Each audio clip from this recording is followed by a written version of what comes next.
Memberikan dampak luas, Demokrat dan Partai Keadilan Sejahtera meminta pemerintah untuk menunda pembangunan dan pemindahan ibu kota negara dari DKI Jakarta ke Kalimantan Timur. Hal ini disampaikan dalam rapat paripurna tentang penyampaian pandangan fraksi atas kerangka ekonomi makro dan pokok-pokok kebijakan fiskal RAPBN tahun anggaran 2024. Anggaran untuk pembangunan dan pemindahan IKN diminta untuk dapat dialihkan pada program prioritas yang memberikan dampak luas bagi masyarakat.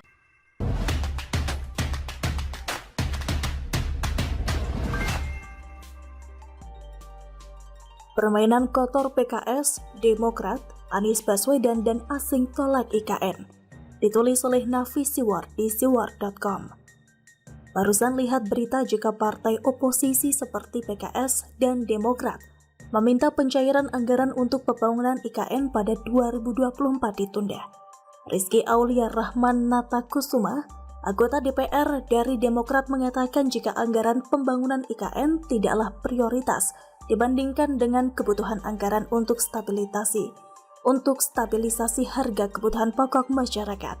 Andi Akmal Pasludin dari PKS memandang bahwa kebijakan belanja negara untuk pembangunan IKN itu lebih baik digunakan untuk memperkuat infrastruktur di sektor pertanian. Kalau dilihat sekilas, kesannya dua partai oposisi itu sangat peduli dengan rakyat, padahal itu hanya jebakan kepada Presiden Jokowi di akhir masa pemerintahan beliau. Jika anggaran IKN ditunda, itu sama saja memperlambat proses pembangunan IKN dan bisa jadi mangkrak. Kalau mangkrak, nanti yang disalahkan pasti Presiden Jokowi. Kita sudah paham otak kotor oposisi. Mereka sengaja menjual nama rakyat untuk menolak anggaran IKN agar IKN mangkrak, lalu dijadikan senjata makan tuan oleh oposisi untuk menyerang pemerintah dan mencium respon ocehan dua partai oposisi tersebut.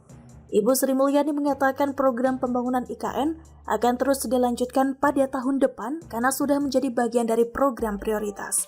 Ini seiring juga dengan pembangunan proyek strategis nasional lainnya atau PSN. Program prioritas juga difokuskan untuk mempercepat transformasi ekonomi melalui percepatan pembangunan infrastruktur, termasuk berkelanjutan Ibu Kota Nusantara atau IKN dan proyek strategis nasional atau PSN, kata Sri Mulyani saat rapat paripurna di DPR.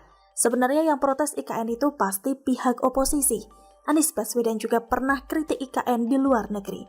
Aneh bukan? Anies menjelekan pemerintahan Indonesia saat dia berada di luar negeri. Mau jadi presiden di Indonesia, tapi malah menjelekan pemerintahan Indonesia di luar negeri. Dan bukan sebuah kebetulan jika pemerintahan asing juga kritik IKN. Dan faktanya tokoh oposisi Rocky Gerung keceplosan menyebutkan ada dana asing di balik penolakan pembangunan IKN oleh Presiden Jokowi saat ini. Ini sama seperti pihak asing yaitu PBB yang kritik sirkuit Mandalika dengan menggunakan isu HAM. Padahal juara World Superbike 2022 Alvaro Bautista memuji sirkuit Mandalika sebagai trek terbaik di dunia saat kembali ke Indonesia untuk balapan di WSBK Mandalika 2023. Bahkan MotoGP Mandalika membuat 300 UMKM di Indonesia bisa meraup 1,2 miliar rupiah dan juga menyumbang 4,5 triliun rupiah bagi pendapatan Indonesia. Dari kasus Mandalika kita sudah bisa belajar bagaimana pihak asing menggunakan isu HAM untuk menghambat Indonesia maju. Dan sekarang PKS, Demokrat, Anies Baswedan, dan semuanya pihak oposisi malah nyinyir pembangunan IKN dengan menggunakan berbagai macam isu. Tapi Rocky Gerung mengatakan ada pihak asing di balik penolakan pembangunan IKN. Jadi sudah paham bukan bagaimana permainan kotor tokoh dan partai oposisi serta pihak asing di balik pembangunan IKN oleh Presiden Jokowi saat ini? Apakah ini semua sebuah kebetulan? Silahkan rakyat Indonesia untuk menilainya sendiri. Wassalam, Nafi Siwar. Bagaimana menurut Anda? Survei Litbang Kompas merilis hasil calon wakil presiden pilihan publik yang cocok mendampingi 3 capres. Survei memiliki responden 1.200 yang dipilih secara acak menggunakan metode pencuplikan sistematis bertingkat di 38 provinsi.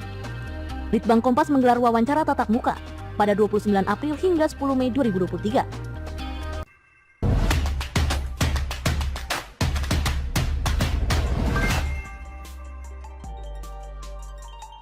Ganjar tembus 40% survei Litbang Kompas. Prabowo mendekat dan Anies masih turun.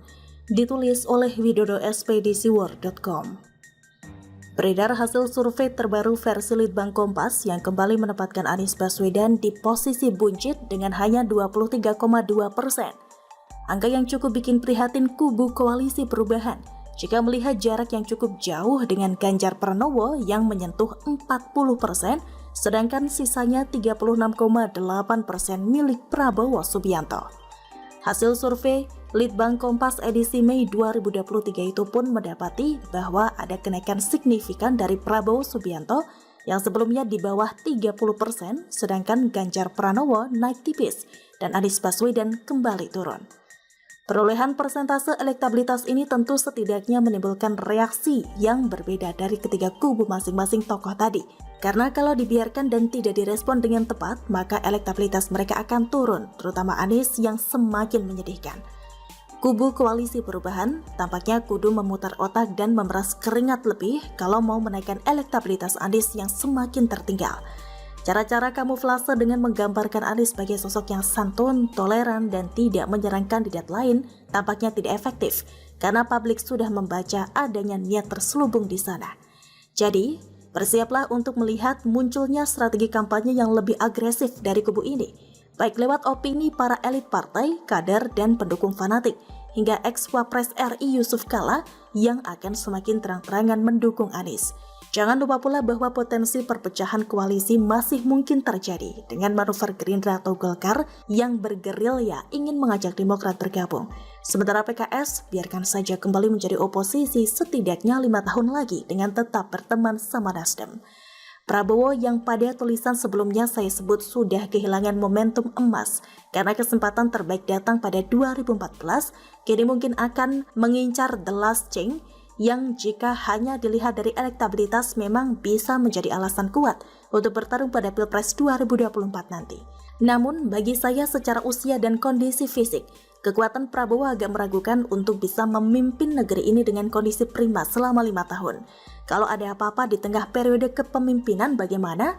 Artikan sendiri ya.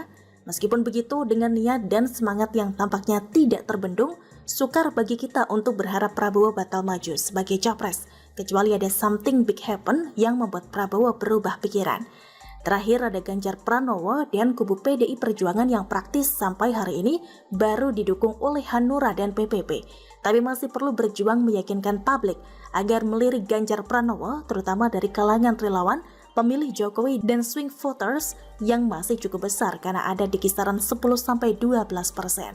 Namun masa pendaftaran masih lama dan peta politik masih bisa berubah.